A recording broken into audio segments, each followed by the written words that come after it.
pessoal, como vocês estão? Tudo bem? Feliz domingo aí de Páscoa, boa comemoração para todo mundo aí. A lição que a gente vai estudar hoje é a lição 9. O título da lição é O Sonho do Rei, que ele vai contar o sonho de Nabucodonosor, que foi interpretado por Daniel.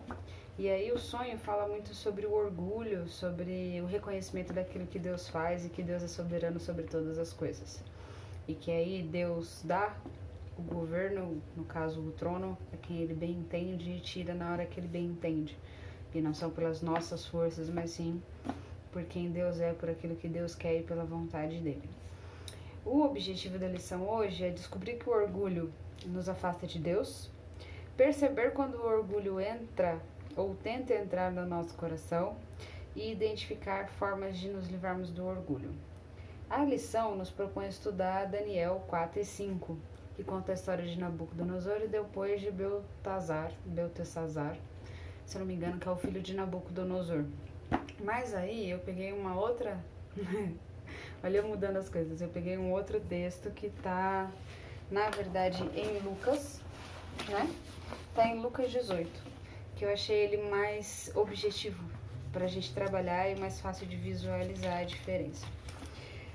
Primeiro, eu queria definir com vocês o que é orgulho.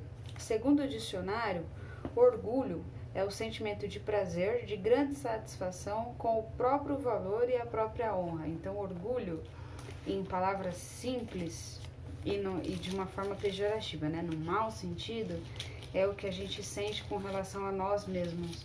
É aquela sensação de que nós somos suficientes e independentes e não precisamos de nada nem de ninguém, né? Que somos satisfeitos por nós mesmos. Essa seria a ideia.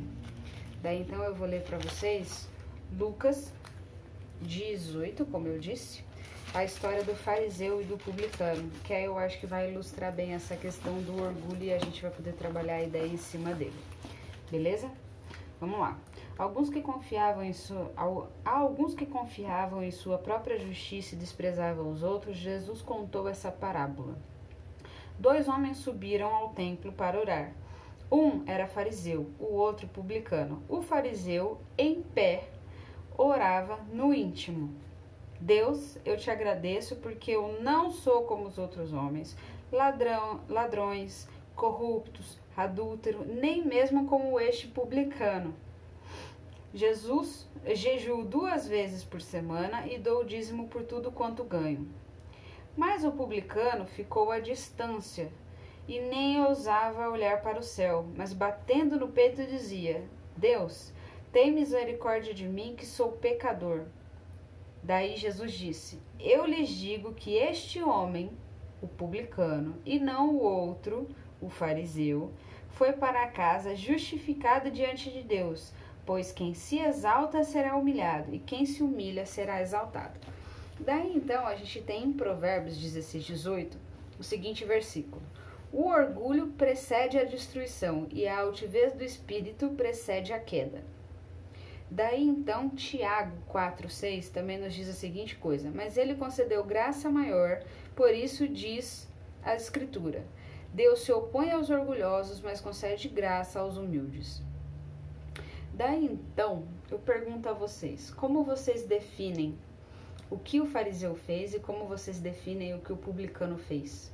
Quem que você acha que se aproximou mais de Deus, sendo que a Bíblia fala que ele resiste aos orgulhosos?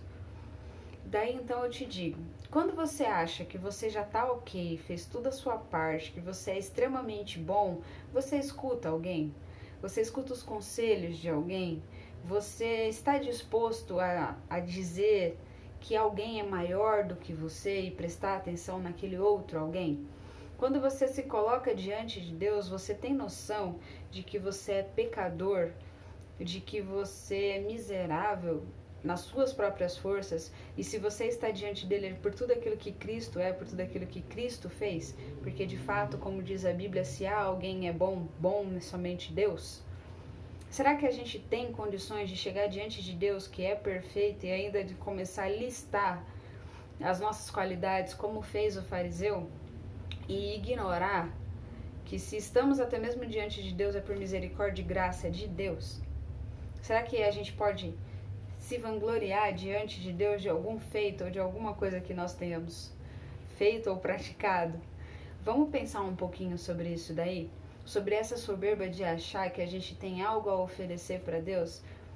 Porque pensa, se fomos criados por Deus, tudo que somos, tudo que temos vem de Deus e volta para Deus. Então, o que é de fato que a gente fez e que a gente tem, que seja feito por nós e que isso cause orgulho para nós? Não sei se ficou muito complexo, talvez tenha ficado. Mas aí, vamos pensar da seguinte maneira. O publicano saiu listando tudo aquilo que ele tinha feito de bom. E aí, no final das contas, quem será que recebeu o perdão de Deus e tocou o coração de Deus? Será que não foi o publicano que chegou e falou assim: Senhor, eu nada sou, eu miserável sou, eu não sou nem mesmo digno de ti. Tende misericórdia de mim. Será que aquele que reconheceu os seus defeitos, as suas dificuldades, ao invés de ficar se exaltando, não houve graça diante de Deus? Por isso que Jesus fala que ele foi embora justificado. Ou será que está confuso ainda para vocês? Eu vou tentar explicar melhor. Jesus vira e fala assim: tome sobre vocês o meu jugo e aprendam de mim, que sou manso e humilde de coração. A grande realidade é que mesmo Jesus sendo Deus, mesmo ele sendo todo poderoso, ele abre mão da glória dele e aí ele vem salvar você que já foi concebido em pecado e é pecador. Você tecnicamente seria indigno de quem Cristo é, mas por ele ser humilde e manso, ele se humilha para salvar e dar salvação para você, para a sua vida.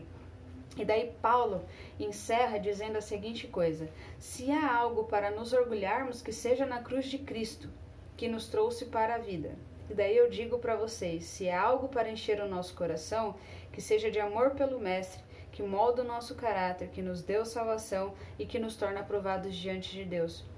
Pois se há alguém bom que se humilhou e nunca se orgulhou, né, nunca demonstrou nenhum tipo de orgulho, soberba por ser quem é, foi Cristo.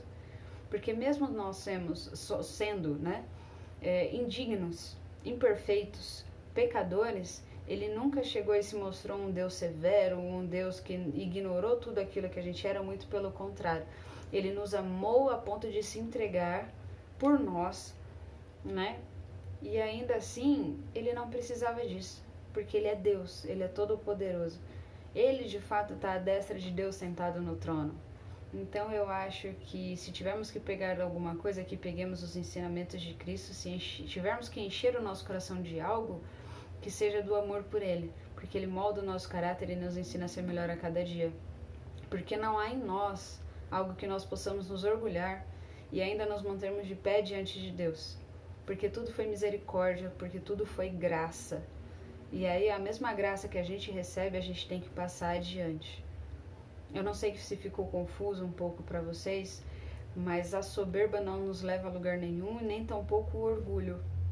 A grande realidade é que o segredo da vida está ser humilde como a criança. Porque quando nos comportarmos como crianças diante de Deus, nós receberemos tudo aquilo que precisamos dele, inclusive perdão, conhecimento, intimidade. Então sejamos humildes diante de Deus. Quando vocês perceberem que vocês estão se tornando um pouquinho orgulhosos, clamem a Deus. Peça para ele mudar isso no coração de vocês. Lembre-se do fariseu que saiu tão cheio de si que não sobrou espaço para ele se encher de Deus. E lembre-se do publicano que se esvaziou de si mesmo e foi para casa cheio do perdão, da misericórdia, da graça, da paz de Deus, que excede todo o entendimento. Beleza? Se formos nos vangloriar de alguma coisa, se formos nos orgulhar de alguma coisa, nos orgulhemos da cruz de Cristo e falemos dela para os nossos amiguinhos. Passemos adiante aquela salvação que um dia nos alcançou.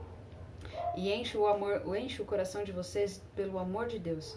Porque, com certeza, se o nosso coração estiver cheio de amor, não vai ter espaço para o orgulho. Beleza? Vou postar para vocês o Mistério e a Eureka logo abaixo. Beijão!